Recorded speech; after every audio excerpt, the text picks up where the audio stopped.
Meron tayo dito nakita na ano, ay kaya pala tayo last week, konti lang yung nakuha, nakita natin. Pero ngayon, maabawi tayo.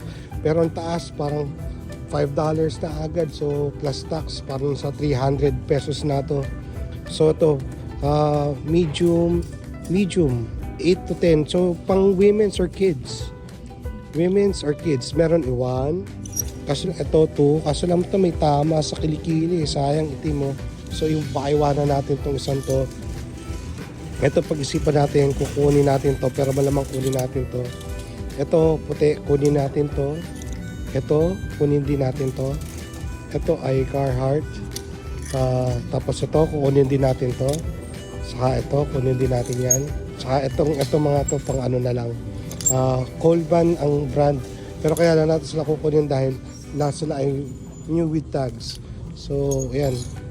Minadali ko kasi baka dampatin ng alid sa likod. Ito, ano nga to? Pero collab to, di ba? So, yan. Basta. Kung sa mga nakakalam, ito kunin natin to pero medyo matataas ang presyo. Pero dahil bokya tayo, bawi tayo.